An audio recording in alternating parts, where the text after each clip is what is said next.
Welcome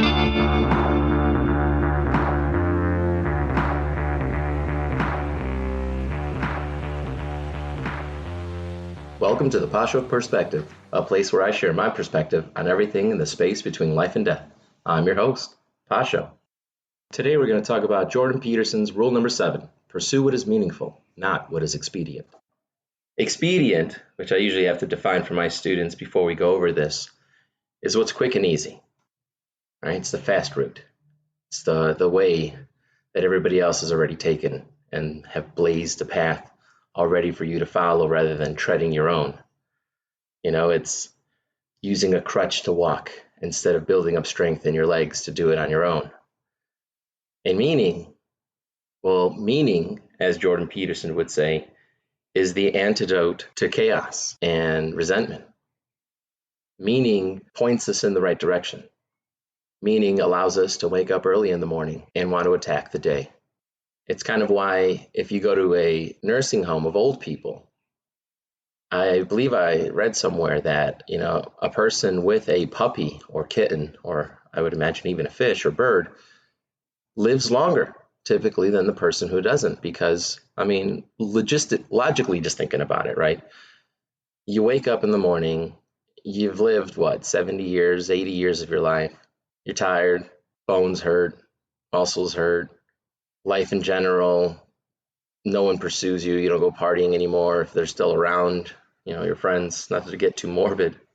And so you decide, too old for this, right? The Danny Glover from Lethal Weapon quote, getting too old for this spit. And you close your eyes and you roll over and you go back to sleep and you wake up somewhere in the middle of the afternoon. But then take a person who's got a puppy. That puppy's not going to let you sleep in. Trust me, I've had so many dogs in my life. I've been so blessed to have so many companions on this road with me. And when they're young, they are like clockwork. You got to take them out at a certain time or, you're going to be scrubbing the carpet or, using paper towels to clean up the tile or whatnot. And then, depending on which one it is, you might have this musty old funk in your house for a while. And so very quickly, you learn that when the puppy starts, scratching at your bed or whining, you need to get up and you need to get out and you need to take that puppy. And so you don't even think about all those other things that was mentioned before. You have purpose, you have meaning. Somebody counts on you. I think, really when you become a parent, that's one of the wonderful gifts, that we receive is we kind of, we've lived our life. And in a sense, our life is over, like when we got married. If you're anything like my wife and I, we got married out near the beach, although not on the beach. And it was outdoors. And because of that, we couldn't have the candle ceremony. And so we used sand. And, for those of you who aren't familiar, the candle or vial of sand, there's two of them. One represents the groom, one represents the bride. And then you either use the two candles to light up a larger candle, which represents the now united couple. Or in our case, the sand, it blends together. And, being sand, our pastor was really great. And he said, you would never be able to untangle the sand. You would never be able to just pull out the blue and just pull out the green, which were our wedding colors. You're an us, you're a we forever for the rest of your life. And so that selfish you, who always looked for pleasure and immediacy and, did maybe some selfish manipulative things, or lied to yourself and accepted lies for your own gratification, you're no longer that person. Now you care about somebody. Now you have meaning in your life. Now you can't take risks. I remember when my wife had to remind me once, this guy flicked me off, or actually he cut me off, and I think I told him that he was number one. My bad. And he didn't like being told that he was number one. So he started following me like really aggressively. And, it was a funny story. It was one of my old students. The irony, right? Rolls down the window, sees that it's me, and then takes off. But, my wife reminded me, hey, you're lucky there. Because what if it was a crazy guy, and what if he was packing? What if he decided just out of pure hatred to pull out his gun and shoot you in the face and leave you there at the intersection? You're a husband now. And I think at that time, she reminded me too, you're a father. My first son was born.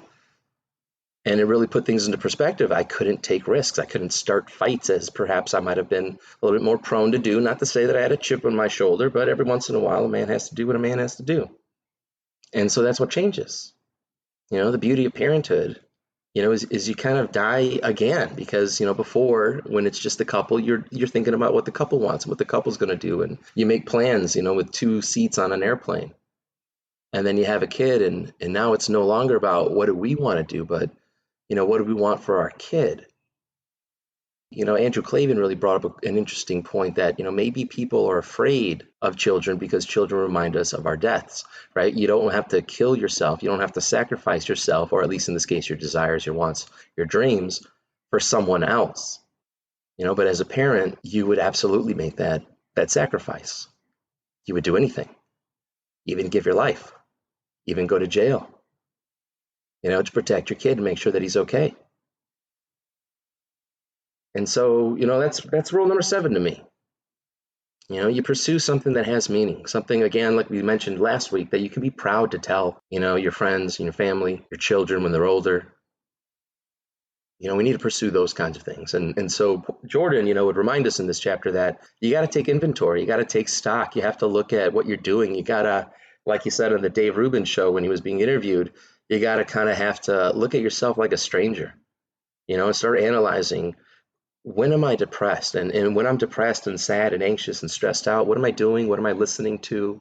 Maybe it's a TikTok video that's driving you nuts. Maybe it's too much stimulation on social media, making you feel like you don't have anything. FOMO, FOBLO, all that stuff. Maybe you're listening to music that it's just not conducive to your growth and to allowing you to let things go and to move on. And then also pay attention to, well, when do you light up in the week? When are you actually happy? And then try to do more of that. If you're happy talking to strangers and they sharing their lives with you, then, maybe pursue that on a daily basis. Try to, find out somebody's story, get yourself to shine, and that would bring meaning. And, maybe the meaning isn't about you. Like in Doctor Strange, I really like it at the end when the old bald girl, smacks him in the head before he gets this insight. And she says, it's not about you, stupid. It's about humanity. It's about the world. Our purpose in our life is not for us. If that were the case, we wouldn't die. But we die because there is something greater that we're here for. And you're wasting your time. And eventually, over time, you can't lie to yourself enough. Because one day the truth is going to come out. And like we discussed last week, there's really no one that's going to be, that you're going to be able to point your finger to and blame than yourself. Like Michael Jackson in the Lego movie. Or the quote, or Batman, because he totally steals it. But, if you want to make the world a better place, take a look in the mirror and make a change. Stop wasting your time. Stop using crutches. Stop using alcohol and drugs as your gateway to escape life. Stop trying to escape. Pursue what is meaningful. Maybe what's meaningful isn't, stop asking yourself, well, what do I want? Maybe start asking yourself, what should I do? John F. Kennedy, ask not what your country can do for you, but what you can do for your country, or something like that. So anyway, thank you so much for joining me this week. We're going to make this one a little bit short, since I did produce one earlier in the week. I hope you checked it out. Leave a 5-star review, like it, share it, please. That is the greatest way that you can flatter me and get me to more listeners. I understand you have a choice when it comes to listening to podcasts, and, I'm very grateful and thankful that you are here with me. If you'd like to support the podcast, you can visit patreon.com/the Pasho Perspective and become one of Pasho's Chachos. Until next time, we'll be talking about Jordan Peterson's rule number 8.